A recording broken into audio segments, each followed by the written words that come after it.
If you are starting a nursery today, what are the very first steps that you would need to take in order to get off to a good, strong, successful start? On today's video, I want to invite you along and I want to share with you what the very first things are that you have to do and that you have to have, and maybe some things that you would like to add later that you can do without in the very beginning.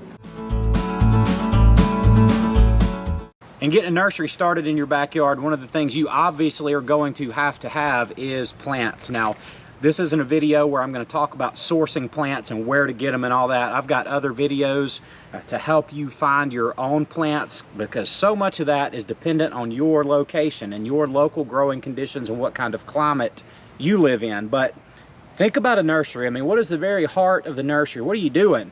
Well, you're growing plants, so you got to get some plants. I just recently made a video on even starting a nursery with plants that you get from your local box store like Home Depot, Lowe's, Walmart even. So if nothing else, go look around there and maybe it'll spark your interest, give you some ideas on the kinds of plants maybe that you would like to grow that are going to work in your area. But you got to get plants.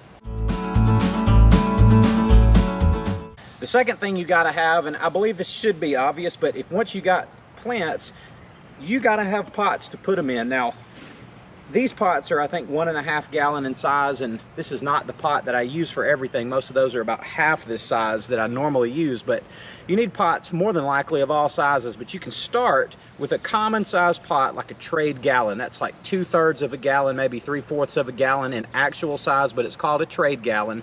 And that's what I do probably 90% of my plants in that I sell is that size. It just seems like a sweet spot as far as cost to produce versus what you're going to actually be able to sell them for, and doing really well with them out of a backyard nursery. So you got to source your plants, you got to source your pots. Bare minimum, I'm starting you out with the bare minimums here, plants and pots, but you got to be able to get your hands on both of those things. One place that you might think about looking, or a couple of places, amleo.com, that's amleonard.com. It's a great nursery supply place, and the greenhousemegastore.com. That's two really good online sources, but I would encourage you to look for these locally from either nursery supply places, from landscapers to try to find used ones, or to make posts on Facebook Marketplace or somewhere like Craigslist to see if anybody's just giving them away for free or for 10 or 20 cents a piece. You should be able to find you some pots, and you're going to have them in order to get started. Third thing that you have to get your nursery started is potting soil. Now, I mix my own potting soil, and this right here is it's just a pile of double ground hardwood bark. It's just sold at a local sawmill, and it's just really a mulch product. But that hardwood bark mixed with ground pine bark that I just get at Lowe's makes an outstanding DIY homemade potting soil. And right up here in the top right corner, I will place a link to a video that I made on how to make your own potting soil. But two key ingredients, whatever you can find in your local area, but the two things that you have to have drainage, and you have to have moisture retention. So you got to have that balance of something inside your potting soil that holds moisture, which this bark does that, and something that drains really well, which is the pine bark. So I mix this with the pine bark. It makes a great potting soil, but there's 1,000 different ways that you can do it, and it's all about what's available in your own individual location. A fourth thing that I would not start a nursery without, and this is one of those things where I'm thinking back to when I actually did start my nursery that I wish I would have known and wish I would have had, is this black woven ground cover that everything sits on. This black ground cover, it's hard for me to explain exactly how valuable this is in your nursery, because if you don't cover your ground with something, you are going to get overran with weeds, and it happens very, very quickly. Now, when I first started my nursery, I had some crepe myrtles, some dogwoods, and I worked some emerald green arborvitas in there. I don't even remember exactly what I got first, but I just had them sitting in pots out here on the ground. And as soon as spring came that year, weeds completely overtook everything, and this ground cover became a lifesaver down the road. I just did not know about it. I didn't even know what it was, and I saw it probably on a video somewhere that somebody else was using, and I thought, I have absolutely got to get my hands on some of this stuff, or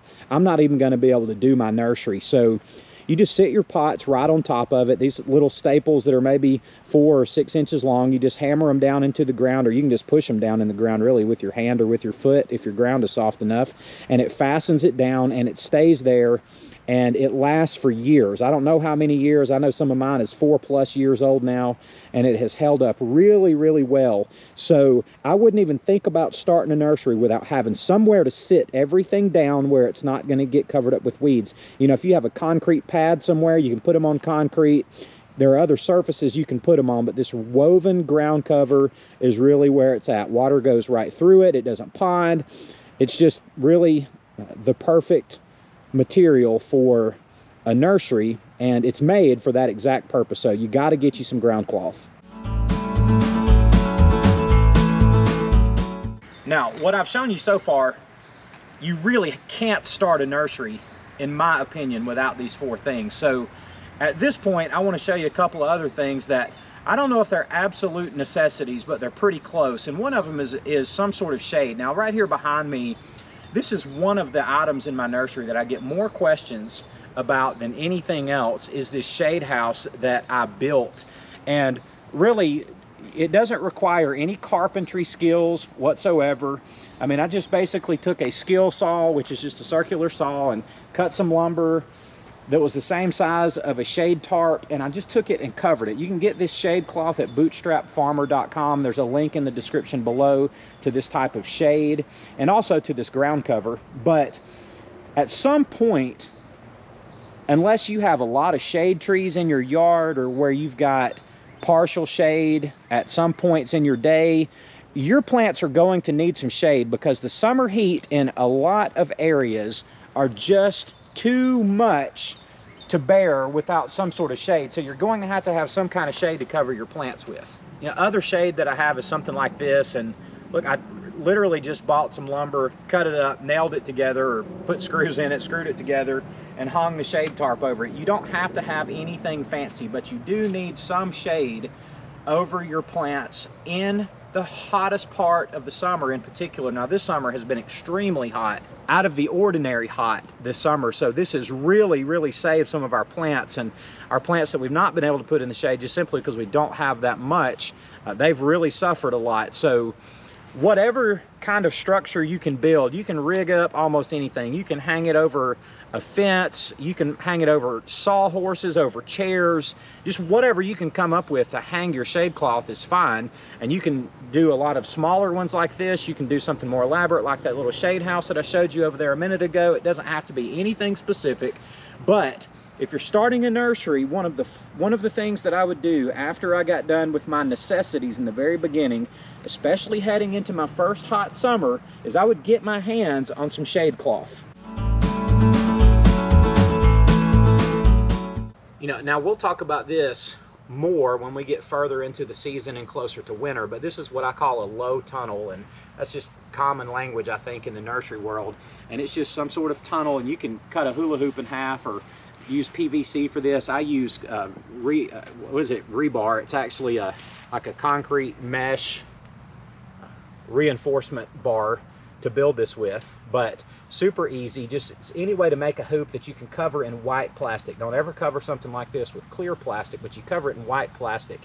And overwintering plants in these is a really effective way to overwinter plants. Now, most of my plants just sit out in the open over winter, but the longer I do this, I'm becoming more convinced that plants are surviving at a higher rate, and they are looking better in the spring sooner if they overwinter and come out of dormancy under a low tunnel. And I'll have a lot more low tunnels out here that I'll set up as the season gets towards winter, and we still got a long way to go for that. But this is one of those things that's not absolutely necessary in a backyard nursery, but it is one thing that I would do in my first year if I had the resources, the space, and the means to do it. This is something that I would definitely add sooner than later.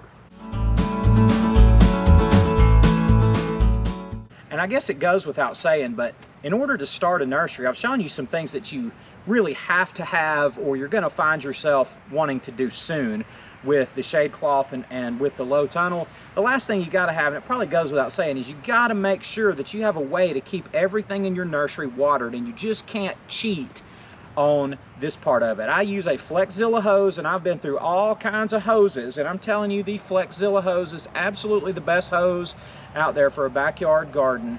And I use a dram watering wand, and I've got links to both of these in the description below. But listen, these watering wands are not the same thing that you buy at Walmart or whatever. Those are crap. They are garbage for watering your backyard nursery. And you don't want a hose that's going to constantly be kinking up and dry rotting on you and causing all kind of problems. That's why I use the combination that I use. Obviously, you can use whatever you have, you can use whatever you want to, but you got to make sure that your irrigation setup is good to go. It has to be reliable. You have to have time to take care of it. If you don't, you can set everything on a timer and use sprinklers and set up a much more elaborate system. But what I'm talking about today in this video is what you have to get started, and there's just a few very simple things, and watering certainly has to be among those.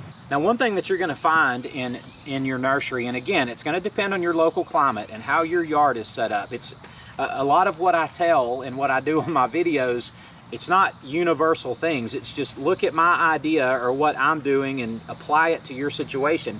You may live in a place where you don't ever need shade cloth, or you may not ever need a low tunnel to overwinter in. I don't really need them. I've overwintered way more plants without them than with them. But if you've got adequate shade in your yard, you may not need shade cloth at all. But that being said, you're going to find as time goes on in your nursery, you're going to find what you need in your situation. I wanted to show you today some of the things that I needed in mine, but also some things that were absolutely necessary to getting started. I appreciate y'all watching today. That's it for this video. If y'all would hit the like and subscribe button, that really helps out my channel, and I will look forward to seeing y'all on the next one. I love y'all. Y'all have a good day.